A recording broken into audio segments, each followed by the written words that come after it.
Guru Vichaitanyamanobhishtam Sthapitam Yena Bhutale Swayam Rupaha Damahyam Dati Swapadantikam Vandeham Shri Guru Shri Padakamalam Shri Gurun Vaishnavamscha Chirupam Sagrajatam Sarvadagunathamritam Tam Sujivam Sadavaitam Savadutam Parijana Sahitam Krishna Chaitanya Devam Shri Radha Krishna Padam Sarvadalita Shri Vishwakhanvitamscha Namo Vishnu Padaya Krishna Prishtaya Bhutale Srimate Bhaktivedanta Swaminiti Namine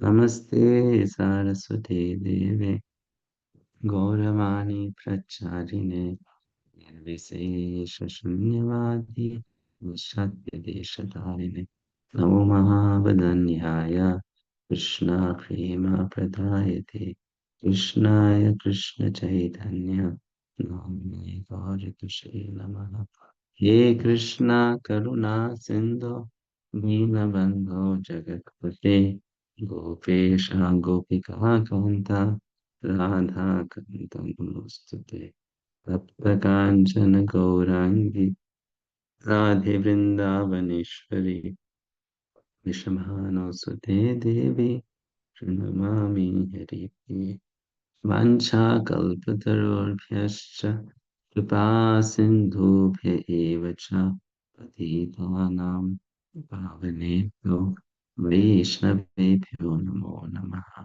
जय श्री कृष्ण चैतन्य प्रभु नित्यानंद श्री अद्वैत गदाधर शिवासादि गौर भक्त वृंद हरे Krishna Krishna Krishna Hare Hare Hare Rama Rama Rama Hare Hare Hare Krishna. So once again a warm welcome to each one of you to this session. The topic that has been given to me for today is improving our sadhana bhakti. So it's a very interesting topic and it's a very relevant topic. It remains relevant for everyone, even if you are a new person, it is relevant for you. And if you have been practicing Krishna consciousness for a long time, then also it is relevant for you. Because in devotional service, there is always a scope of improving our service to Krishna, to Guru, to Vaishnavas. So sadhana bhakti, let's first of all discuss the technicalities of this subject. So sadhana bhakti basically what we understand by sadhana bhakti is devotional service in practice. That's how Srila Prabhupada translates it. That I am practicing to be a devotee. That is called sadhana. Sadhana means to practice. So I'm not aware now, all of those who have joined this session, how long they have been practicing Krishna consciousness. Because we are not at the same level of practice. Different people have been practicing since different times, and also different people are coming with different sanskars from their previous lives. So we can't really say who's at which level and what one should be aiming for, the next level. That is very difficult to tell in an open program like this in a Zoom meeting where friend devotees join. So we'll discuss about the general process. We'll not go into the specific details of how to improve our sadhana, but we'll go to the basics and the general, which is for everyone. So Srila Prabhupada, he has given us a program It's a routine that we need to follow. And if improving our sadhana means, first of all, we try to understand the importance of that routine and implement it in my day-to-day life. So when it comes to practicing sadhana, you should all note that there are three things that have to be um, taken care of very nicely.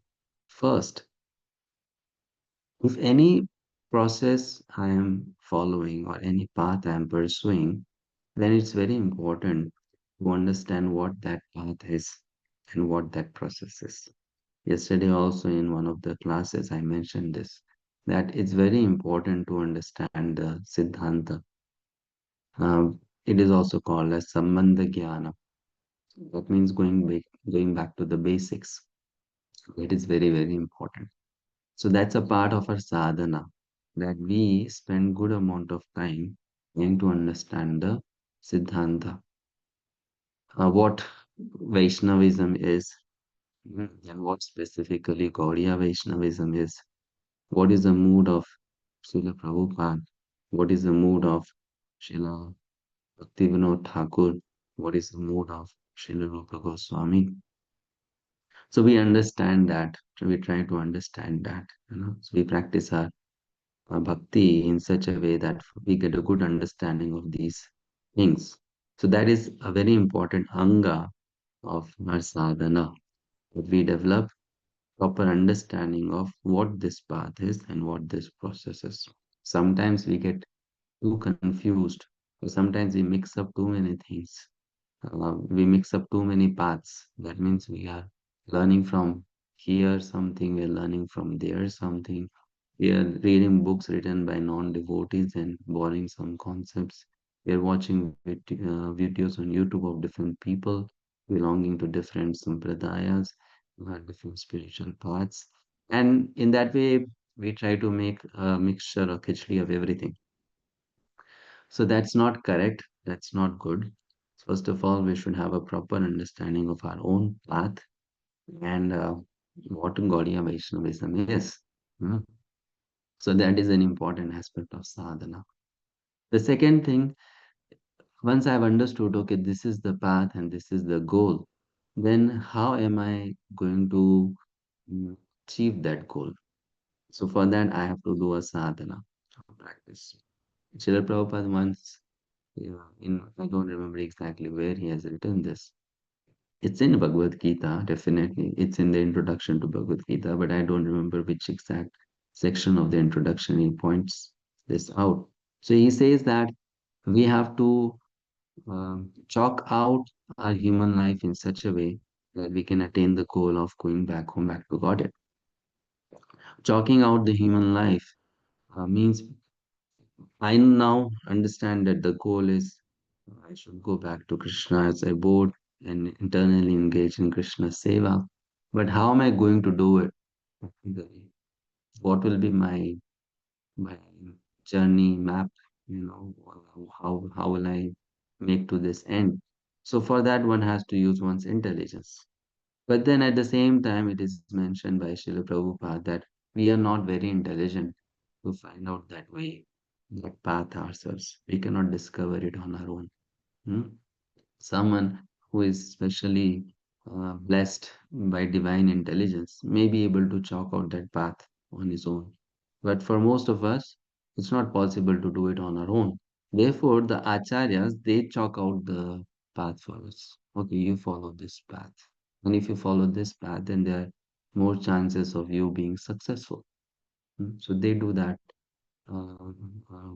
favor to us. That's their blessing upon us or their mercy upon us. That they chalk out the plan for us. So Srila Prabhupada very kindly understanding our state of mind, and how we are so much troubled by the three modes of material nature, by the problems in this world. He has chalked out a plan for us, which he has done very, very intelligently. Mm. He has given us a morning program. He has given us the books to study. right? He has given us a proper mood of seva bhav, how we should serve Sri Chaitanya Mahaprabhu, Lord Nityananda. So all that he has given us. And so the next thing which we have to do is once we have seen once we have understood the goal very nicely, then we need to understand this process that Srila Prabhupada has given to us, the sadhana that he has prescribed for us. He's a doctor and we are the patients. So he has given us the medicine, but he has given us a prescription that you take the medicine in this manner, so that we need to understand. So the medicine prescription that he has given is you chant the holy names, you honor Krishna Prasadam, you associate with the devotees, you do Shravana Kirtana, you serve Sri Chaitanya Mahaprabhu's mission by distributing Krishna consciousness. So all those basic fundamentals are there, which I am sure you all know. So he has given that all to us. And he has done it very, very intelligently. No. Uh, by adding so much of variety to our sadhana, by giving us different songs and different engagements, different practices, uh, to make sure that we are focused on the goal, that is attaining love of God. That is the goal. So after I've understood the process given by Srila Prabhupada, and I'm convinced that this is the process for me. This is something the best for me to attain that goal. Then the next is I apply myself to that process. So now, why I'm mentioning all of these things, you might be thinking we already know that. So we already know that that is true. But at the same time, we are not yet perfect. That means we have to know it again to do it perfectly. So the first point which I mentioned was, first of all, understanding what is Vaishnavism, what is Bhakti, what is Gaudiya Vaishnavism. Second, once you have understood that, what is the goal? The Sambandha is very clear, Sambandha Gyan is very clear. Then the next is understanding the process of attaining that goal. Mhm. And how Srila Prabhupada has given that process to us. It is not that everyone in this world is going to follow the same process to realize love of Krishna. We should know that very clearly. Uh, this is something very important for us to know. If I'm just giving these random examples, there's no intention to or agenda of mentioning these examples, but this is just to give us a clarity of understanding, the path and the process. So there are so many gurus who are very popular at present times. Like for example, we have Premanand Maharaj from Vrindavan is very popular. So he also gives the process to follow. Then there are other personalities. There's another very famous speaker, Indresh Upadhyay, very young and very famous, popular. He also gives a process to follow. Then there is Pallari Goswami. He also gives a process to follow. And then there is Vinod Baba in Varshana. He gives a process to follow. There are so many such spiritualists who seemingly are on the right path, or they are quite advanced in their sadhana, but they have their own style of approaching Krishna consciousness and practicing Krishna consciousness. If I think, well, I can learn from anyone and everyone, and then I can make my own path, then we'll do a serious blunder. Why? Because we are not that intelligent yet, or we are not that mature yet in Krishna consciousness. So, therefore, we, as a follower of Srila Prabhupada, our duty is not to understand their paths and their processes, but to understand how Srila Prabhupada has given us a very good path for ourselves. So, after I have understood that and I'm convinced about it, I have faith, I have that Shraddha, then I work on application. You know. So, uh, all the time we practice bhakti because we are influenced by someone. Someone tells us you should be a devotee, you should practice Krishna consciousness because this is the ultimate goal of life. I'm sure most of us who are come to this Sangha. We have come here not out of our own choice, but because we were, brought into by some devotee. He gave us a book, he gave us prasadam, she met us and inspired us. So we have taken to Krishna consciousness by being influenced by someone, which is not bad, which is not wrong. There's nothing, you know, uh, let's say, mm, there's nothing in it which makes it less effective. But at the same time, I'm emphasizing on these two things, which are, don't just practice Krishna consciousness because you are being influenced by someone to be a devotee. Please practice Krishna consciousness, understanding that it is good for you, it is important for you, it is best for you. So one has to come to that level of conviction.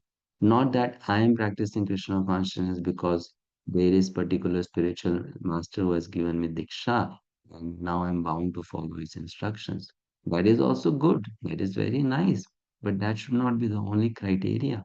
Or I have my counselor or mentor and I have to be accountable to them. That's why I'm practicing Krishna consciousness. So that should not be the only reason. The reason should be, it should be my own internal drive, my own internal force. It's my personal voluntary decision. I want to pursue Krishna consciousness, right? And for that, these two things are very important. First, understanding the whole science of Krishna consciousness. Who is Krishna? Who am I? What is the purpose of life? Why this world exists? The entire Sambandha Gyan has to be very clear. And then the next thing is, now how am I going to achieve this goal? What are the paths and how this path, which has come to me by Krishna's grace, by the grace of pure devotees of Krishna, how this path is the best for me? Mhm. These two things which I am telling you it seems so easy and simple, but actually we can spend long time just to come to a proper understanding of these two things. What is the goal? And what is the path best for me? Now, after you have come to that understanding, and the next is application. How do I apply myself to that path? I was in um, Govardhan few months ago.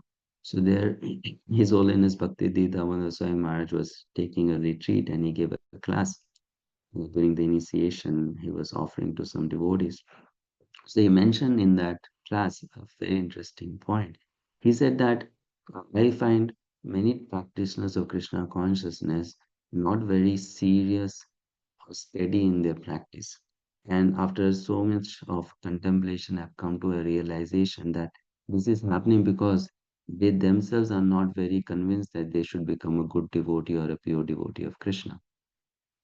They are practicing Krishna consciousness because they are influenced by someone or they are acting under someone's influence. They like someone, they are dear to someone, and that and or they think that someone is an ideal for me. And because that person is telling me I should do this, I should do that, so I'm doing that. But they don't have their own personal, individual, voluntary drive.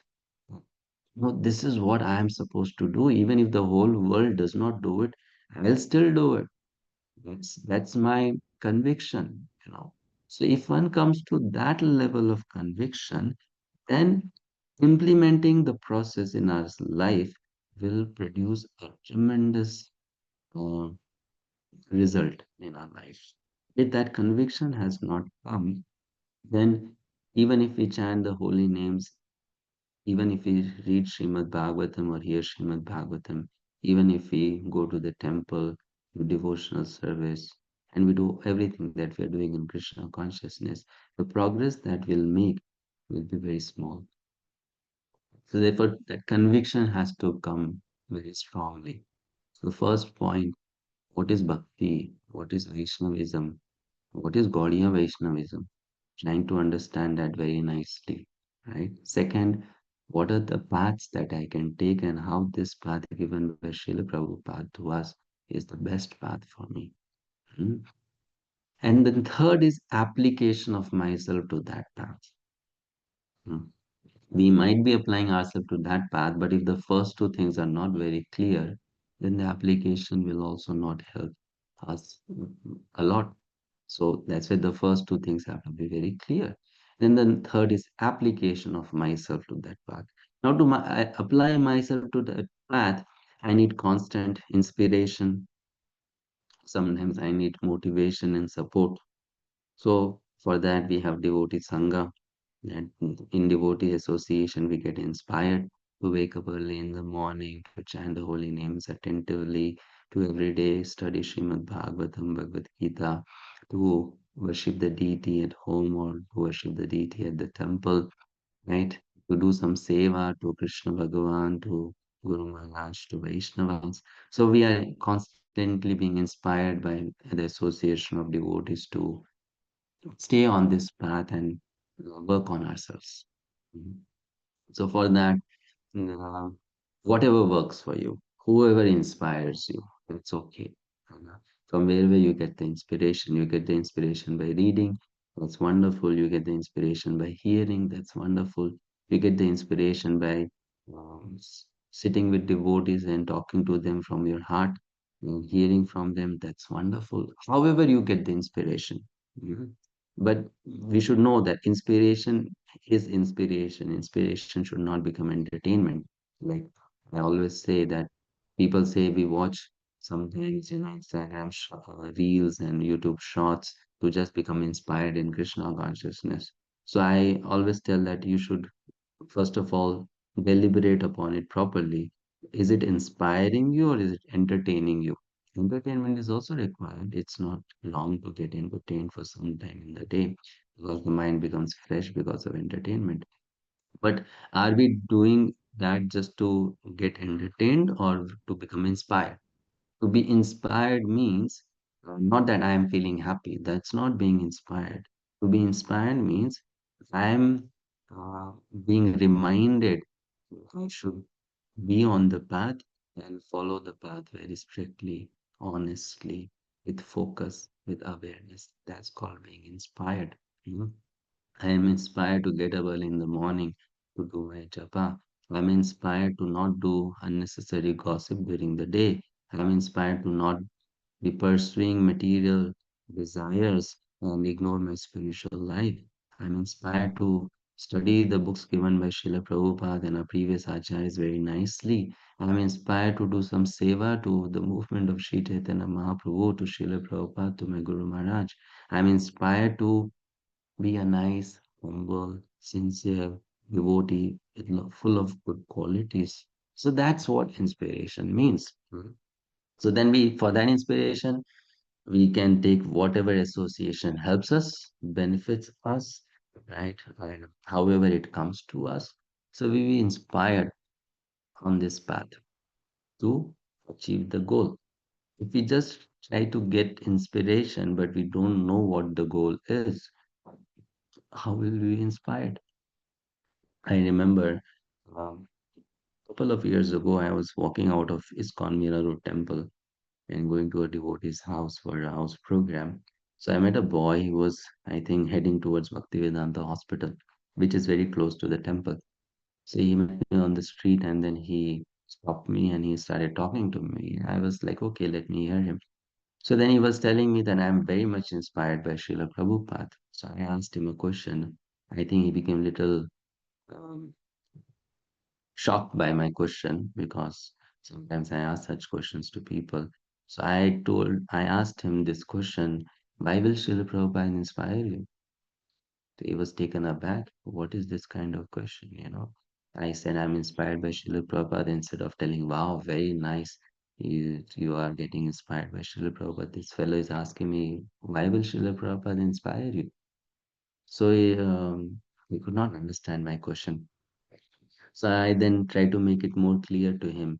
He said, you said you are inspired by Srila Prabhupada, but why will he inspire you first? Second, what did he inspire you for? What did he inspire you for? If you just got this inspiration from Prabhupada that he was working so hard, similarly, I should work very hard and earn lots of money, then do you think that's what he's inspiring you for and he's actually inspiring you? So people nowadays use this word so, loosely. I'm getting inspired by this, I'm getting inspired by that. But what are we getting inspired for? First. Second, Srila Prabhupada is a person, and to inspire someone by his potency is his choice. It's not that I want to take an inspiration from Prabhupada so I can just steal away or snatch away that inspiration from him. That inspiration is his Shakti, it is his potency, it is his property. So if he chooses to inspire someone, will that then that person will be inspired by him. Of all of us who are initiated in Gayatri Mantra and we chant the Gayatri Mantra, we understand that in Gayatri Mantra there is a word that comes in all three Gayatris which are chanted, and that word is Prachodayat. So Srila Baladev Vidyabhushan, he gives a commentary on these mantras and he explains the meaning of word Prachodayat means to be inspired. So when we chant Gayatri, we are praying to our Guru Maharaj that, my dear Guru Maharaj, please inspire me on the path of your devotional service. When you're praying to Shriman Mahaprabhu, that, my dear Lord Gauranga, please inspire me to do bhakti which you have come to give. And then we are praying to Lord Krishna that, O Gopijana Vallabha, O my dear Lord Krishna, the beloved of Srimati Radharani, you please inspire me so that I can always meditate upon you, your wonderful pastimes. So we are asking the Lord for inspiration. We are begging the Lord for inspiration. And we are not just begging for an abstract inspiration that I want to do this in my life, I want to do that in my life, I want to become a billionaire, I want to become a famous preacher, I want to become this and that, and you kindly inspire me. No, we are asking for inspiration for something which they will very happily give to us and they want to give to us. So we have to be inspired. But what is meant to be inspired, that's what I try to explain a bit. So we have to be inspired on this path of practicing sadhana bhakti. Mhm. Srila Rup Goswami has defined sadhana bhakti in Bhakti Rasamrita Sindhu. That verse also comes in Chaitanya Charitamrita. So I'll share that verse with all of you because it's very important to understand the definition of something that we are doing. So he defines it by saying, Kriti sadhya bhavet sadhya bhava sa sadhana bhita nitya siddhasya bhavasya prakatyam hridi sadhyata. When transcendental devotional service by which love for Krishna is attained is executed by the senses, it is called sadhana bhakti. Kriti sadhya bhavet sadhya bhava sa sadhana bhita. So it's very important that when we are engaging in sadhana bhakti, we should know why am I doing it. Not that we just want to do it, but why am I doing it? Now you might be thinking, no, Prabhuji, what is more important to know why I should do it and or to just do it? So that might be the opinion of some people that it's not important to know why one should do it. It's just important to do it. But the problem is if you don't know why you should do it and you are just doing it, then you will not do it wholeheartedly. You will only do it artificially, superficially, incompletely, but not from your heart. So that why is very, very important. So it is that one should do sadhana bhakti for what? For coming to the stage of bhava bhakti or for attaining love of Krishna. That's why one should do sadhana bhakti. And to attain love of Krishna, we should know what is meant by love for Krishna. That's why we have to understand what is bhakti, because bhakti is love. So we have to understand what is bhakti, what is Gaudiya style of performing bhakti, and then path that is given to us by Srila Prabhupada and how that path will take us to that type of bhakti. Mhm. And then how am I applying myself to that path? So that devotion is not artificial. It's something which is very, very natural for us. Therefore, it is mentioned here, such devotion eternally exists within the heart of every living entity. It is there that living entity has a potentiality to perform that kind of devotional service to Krishna. So this awakening of this eternal devotion is the potentiality of devotional service in practice. So when we do sadhana bhakti with this understanding, then this devotional service will get awakened. Again, now let us come to this topic now of understanding this very much about the practice. The practice that we are doing, though all of us are chanting Hare Krishna, and we are honoring the same Mahaprasadam, we are reading the same scripture, and we are going to the same temple, but at the same time, all of us don't have the same bhava. How is it? We all chanting the same mantra, but why that mantra is not producing the same bhava? Why different people have different bhava? Because the bhav that you are yearning for, or the bhav that you are desiring for, is the bhav that the chanting will produce. This is very important for us to understand. Sometimes we think, no, everyone who is chanting Hare Krishna will ultimately get the same result. That is a very, very foolish understanding. Hare Krishna, chanting of Hare Krishna is only the means. So that doesn't mean that everyone who is chanting Hare Krishna will get the same result. Mm. Uh, Everyone chanting Hare Krishna will get the result based on what they are chanting for, what is their bhava, what they are aspiring for, why they are doing this sadhana bhakti. If I am chanting Hare Krishna just to become a popular person in the society, then the holy name will give me that also. Hare Krishna is competent enough, um, potent enough to give me that result. Mm. And if I think, well, I will chant Hare Krishna and I'll become popular also, and I'll become this also, and I'll become that also, then the holy name will give whatever the holy name thinks is good for us. And if I think I'm chanting Hare Krishna and I'm chanting Hare Krishna, I want to become a pure lover of Krishna, then the holy name can also give us that. So, what is my bhav? What bhav do I want to attain? That has to be very much um, clear in our mind. It's like, if you are shooting an arrow, so you should know the target at which you are shooting the arrow. If you just blindly shoot an arrow and you think it will itself reach the target, yes, it will itself reach the target, but maybe the target that you are not looking for, isn't it? For example, if I shoot an arrow in the sky and that arrow hits the bird, I may tell, yes, yes, the arrow hit something and that's the target. But was it your target or it just randomly hit something and then that became your, uh, you know, cherished target? Oh, yes, I hit a bird in the sky. Or if you throw an arrow and the arrow hits the tree and then you say, yes, it hit the target. But was the tree your target? So that's how many times we chant Hare Krishna, we get some result out of it, and then we think that's what the holy name can give me. That's what the goal of Krishna consciousness is. That's what the target is. But that is not the target, or that is not the highest target, highest goal that the holy name can provide. Therefore, to understand what is the sadhya, uh, the goal of Krishna consciousness, and making our mind very much focused in that direction, and then performing our sadhana very nicely. Mm. So what are the qualities that we need to perform this sadhana nicely? First of all, we need to have faith, a strong faith that what I am doing is the best thing for me. This is the best path for me. This is the best process for me. There is nothing better than this for me.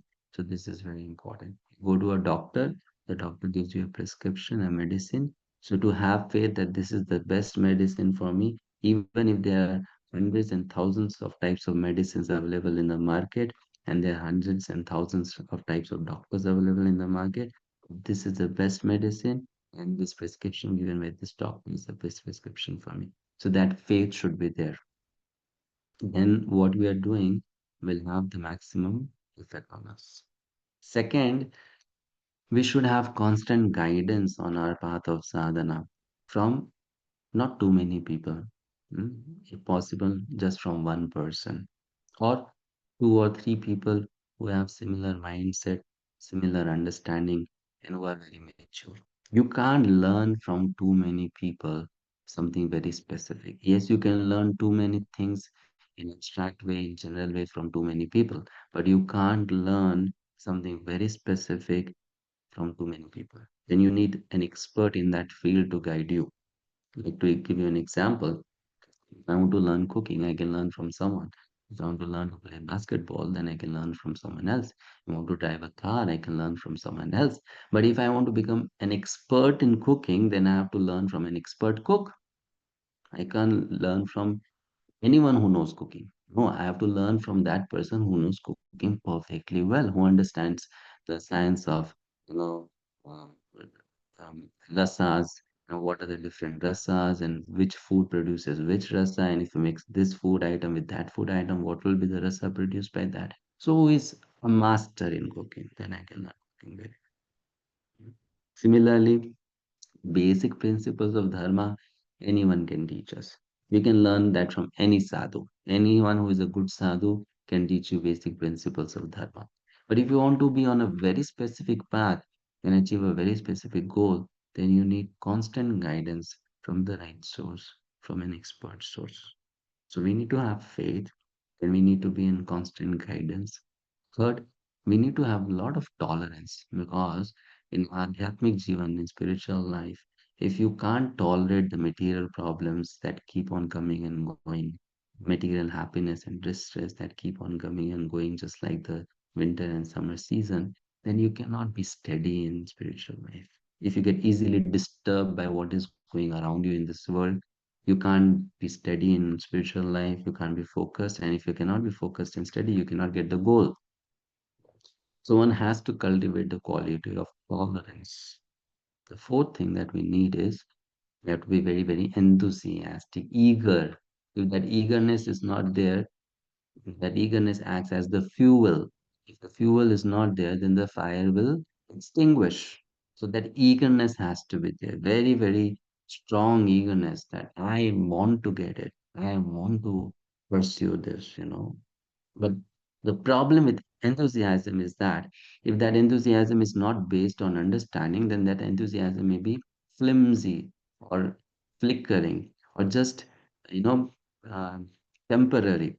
So, for it to be a steady enthusiasm, another very important quality that we need is patience. That this process is very good process, and at the same time, this process will take some time because I have lots of problems. I am very weak. I have lots of faults in me. I learn very slowly. I get distracted. So it will take time for me to become successful on my path. So we need to have these qualities. If we don't have, we should cultivate them. If we have, we should become better in them. We should have strong faith. We should be always in constant guidance. We should have tolerance, enthusiasm, and lots of patience. That yes, I'm convinced and I'm going to apply myself to this for my whole life. And I'm going to be always steady mm, on this path and act with enthusiasm. Then, if you follow all this, then by Krishna's mercy, Krishna is an independent personality. He decides when to give mercy, how to give mercy. So we can't really control Krishna in that way. So then Krishna will decide on his own, and someday he'll be merciful upon us, and we will come to the goal of becoming a lover of Krishna, a lover of Krishna and everything related to Krishna in the mood that has been given to us by our spiritual master, the Parampara. And that will be the perfection of our life. So I think I'll stop here because I have given you a lot to think about and I mean churn and come to your understanding of it. So I'll stop here. If you have any questions or comments, you can kindly ask. Hare Krishna Prabhuji, Hare Krishna. Dhanvat Pranam Prabhuji. Yes, Thank you, Mataji. thank you Prabhuji for the enlightening class. It was, very different and very new things we learned from you, Prabhuji. Prabhuji, as Grihastha, I want to understand like we have a family, so how should we set our goals? And it should be individually or it should be as per the family, how we should set that? Because in a family we have to decide everything according to the family, or we should treat ourselves as an individual soul and go ahead and decide our goals, Prabhuji. Okay, Hare Krishna. Thank you for the question, Mataji. So, how do we make decisions? You make decisions based on both, individually also and collectively also. You can't be always just self-centered and make all the decisions based on your individual likes and dislikes, your goals and desires. You can't be always just satisfying everyone around you and not think about yourself.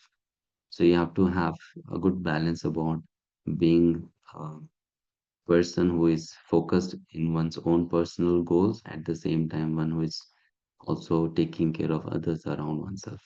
So there has to be good amount of time given for oneself and also good amount of time given for the others. That's what I see. Mostly it happens in India. The people, they just spend their entire time taking care of others and doing nothing for oneself. That's what happens in India. They get just trained, taking care of family, taking care of this, taking care of that, but they don't have time for themselves. They don't even take care of their health. What to speak of taking care of their mind, then what to speak of taking care of the self, the Atma.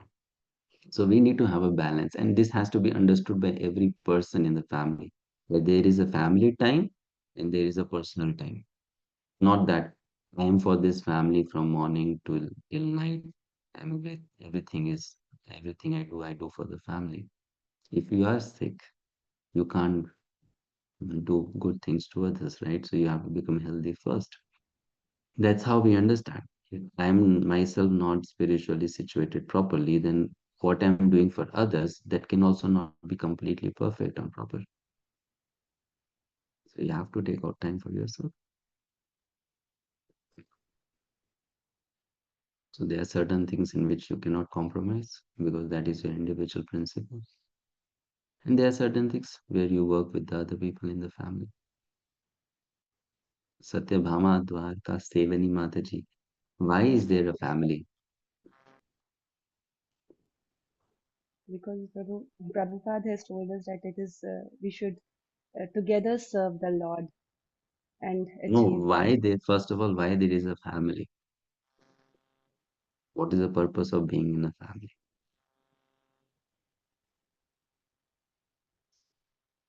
Why there is a need of a husband or a wife or to have children? Why?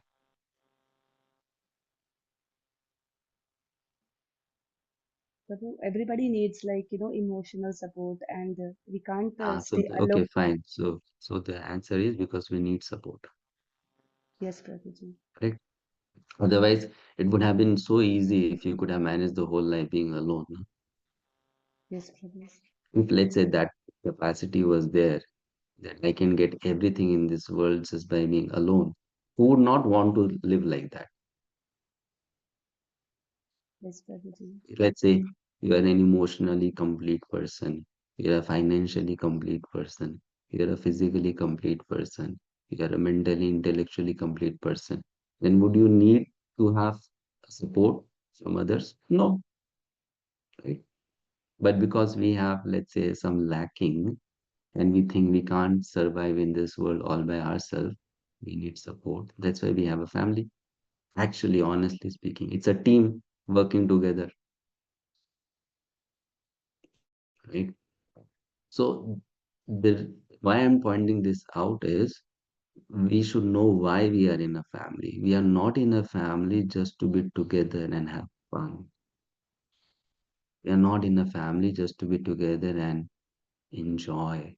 We are not in a family just to be together and that's some little uh, you know security comes that I'm not alone for that sake. We are in a family to support each other for what?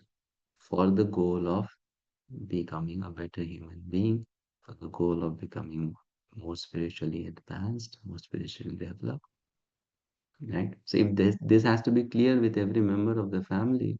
If they are not clear, at least member or two members should be clear on this.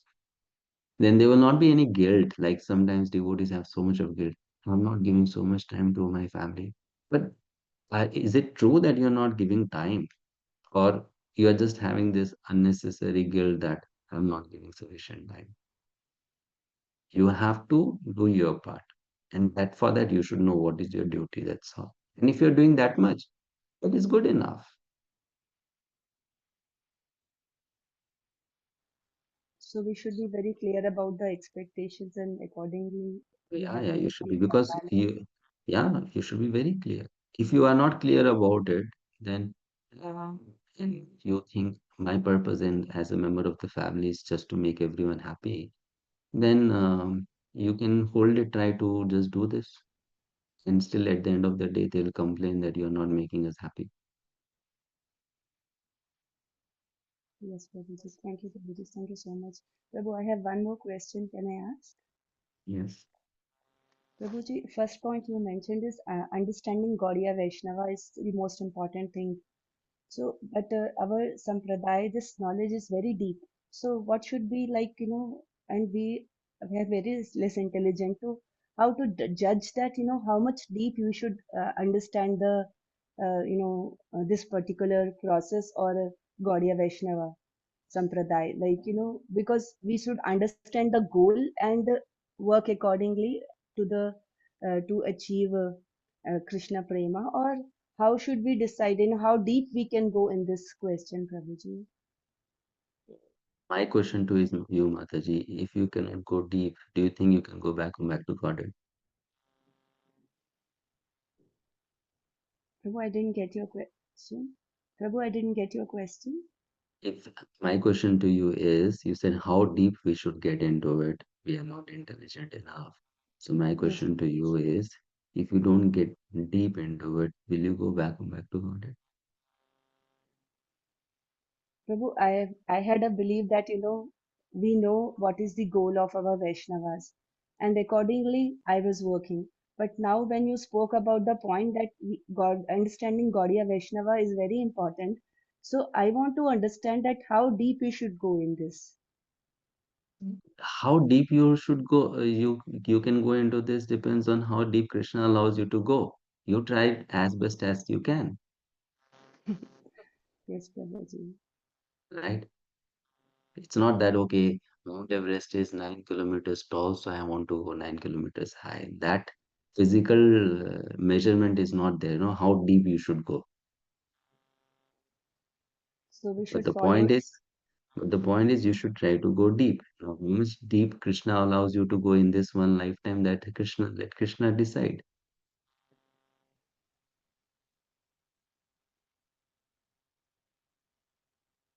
right?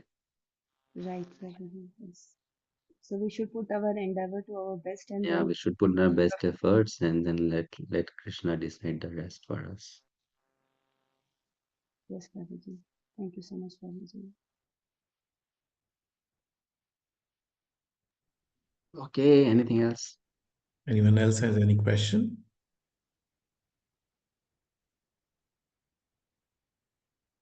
Hmm. Or if there is no question by others, may I ask one question, Prabhu? Yes, please go ahead, Um, Prabhuji. so, Prabhuji, you have touched one topic which is very difficult as a preacher to, convince. I know sometimes it will, because nowadays there are so many wonderful, few of them you named as well, some of the few of the sadhus, and your point was that we should understand our Gauriya Vaishnavism, and until and unless we are very clear about goals, then it is very difficult to make the movement ahead. But nowadays, thanks to social media, there are so many speakers which are available. And then when uh, we request devotees to stick to Gaudiya Vaishnavism, we feel a lot of people say that, if so and so person is inspiring, then what's the problem? So I know you touched bit on this topic, but I would like to understand more that, how should we handle this as a person and as a preacher as well? Okay, so that's a big problem nowadays. So every preacher is facing this problem, trying to convince people to not listen to other sources and stick to one's own parampara. But my take on this is very simple. See, you have heard this saying, now you can take the horse. You only tell this thing many times. You can take the horse to the water. You can't make it drink. So that's how we should know that. Uh, this is very important for us to understand, Prabhuji. Everyone who's coming to ISKCON, or everyone who's going to Premanand Maharaj, or everyone is going to Indish Upadhyay, everyone is going to Kunda Goswami, they can be divided in two categories. You know, any person who joins any spiritual path, institute, movement, or personality, you can divide all those followers in two categories. And it's not applicable to ISKCON alone. It is applicable to any spiritual organization. So what are those two categories? One category is who has come in contact with that spiritual organization just because of some you know you can say karmic arrangement. Okay, just like you hit upon someone on the road while walking, you meet some person. That's all. They have come into contact with some because of some karmic arrangement. Everyone in this life are carrying some samskars from previous lives, and those samskars may be dharma oriented sanskars, spiritual sanskars, bhakti sanskars.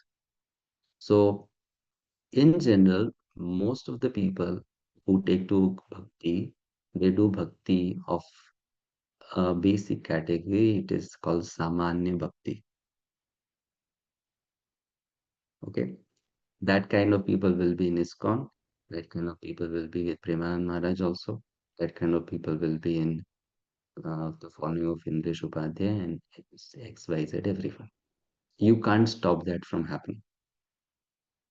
Such people will always be there. Even devotees initiated in ISKCON, sorry to say, might be in that category. Because initiation doesn't just happen by sitting in the ceremony. Na? In initiation, the definition of initiation is Diksha Kale Shishya Kare Atma Samarpana. So we can ask this question to ourselves honestly, how much Atma Samarpana I have done, isn't it? And Atma Samarpan basically does not mean that my Atma is Samarpit, but my body, my mind, intelligence, my wealth, everything is mine. Only my Atma is Samarpit. Atma Samarpan means whatever I have and whatever I am, that is all surrendered. That's called Atma Samarpana. So even those who are initiated, they are in the first category, which is Samanya Bhakta, general devotee, practicing general devotional service. So they are not focused, and you'll find that in all institute. So we don't have to be worried about it. It's not that such people exist in ISKCON. Such people also exist with Premanand Maharaj. Such people exist everywhere. Okay, and it's always going to be there. Can we remove this problem? Not at all possible. Hmm. And then there will be people who are very much focused in a serious relationship. Serious relationship. Like to give you an example, live-in relationship or getting married and committed to some person. Both are interested in relationship, but one is casual and the other is commitment. So the number of people who will be committed in a relationship are not more. Even amongst the initiated disciples, a guru does not have all disciples who are committed to him. Right. So first of all, we have to be clear about it that these two categories will always be there. So those who are not committed, they're not committed because they don't want that serious relationship with Bhagavan. They want a relationship with Bhagavan but they don't want a serious relationship with Bhagavan. Right? And why do they don't want it? Because they don't want to give up their freedom. They don't want to surrender fully. Because you want to enter seriously into any relationship, you have to give up your freedom. So they don't want that. That's why we should not worry about it. Let them hear others if they want to hear. I have no issues with people hearing anyone else because I know such people will always exist. But if they are thinking that they will get the same, what that person will get who is committed, then they are in big illusion. They are not going to get that.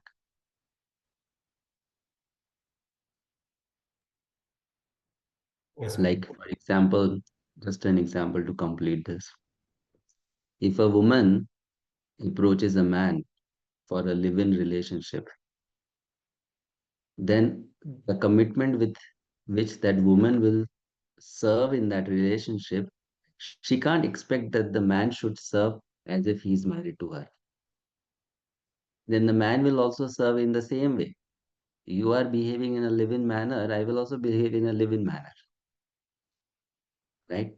But if the woman thinks, let me become fully committed to this man by getting married to him, then the man will also think, let me get committed fully to this woman by getting married to her. So our problem is we don't want to be committed to Krishna.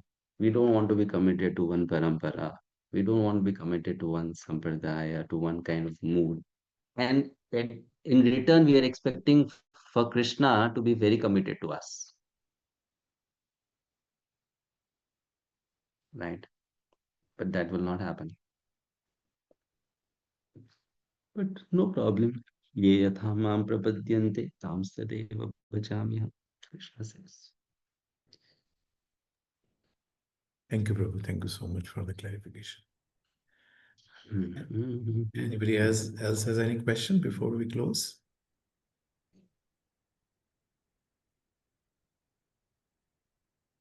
Okay. So we have an opportunity to take Prabhu's association tomorrow as well in person. We have the last Sunday of the month program tomorrow in Nityanand Vilas Prabhu and Nitai Priya Mataji's house. And Prabhu will be touching base a very important topic, which is how to connect with Guru. I forgot to mention in my introduction that Prabhu has been in association with His Holiness Bhakti Damodar Swami, Bhakti Dhirdwad Damodar Swami Maharaj. And Maharaj has written a book which is edited by Prabhuji. So I got opportunity to read that book and I found it very, very connecting because that is one topic where we all sometimes have a lot of questions when we don't get association so frequently. How do we maintain our relation with our spiritual master by not having personal association, and how to keep ourselves inspired? So there are many beautiful points in that book. So we just thought that tomorrow in the personal um, association with Prabhu, we'll hear on that topic. So tomorrow the program is a little early. It is starting at 8 o'clock with Prabhu's class. And then we will have our normal japa and arati, other aspects. So I request everybody to take association, this opportunity to associate with Prabhu. Please inform your respective sector servants if you have not done so far, because we need a count for the program. So once again, thank you so much, Prabhuji, for giving your wonderful association today and touching base on a very important topic for all of us about sadhana bhakti, and many important points you touched base, Prabhu, today. I hope we are able to apply those in our daily sadhana and improve upon on our sadhana. So once again, thank you so much. I would request all the devotees to unmute yourself and just send Hare Krishna Mahamantra once, expressing our gratitude to Prabhu for giving his association to all of us and taking his valuable time out. Hare Krishna, Hare Krishna, Hare Krishna, Krishna Krishna, Hare Krishna, Hare, Hare Hare, Hare Rama, Krishna Hare Hare Rama, Hare, Rama Rama Rama, Hare Rama Hare. Hare Hare. Rama, Hare Hare. Vancha kalpatarubhasya Kripa sindhubhya vacha patitanam pavanebhyo vaishnavebhyo namo namaha. Vaishnavrind ki jai, Srila Jai, Jai. Hare Krishna. Thank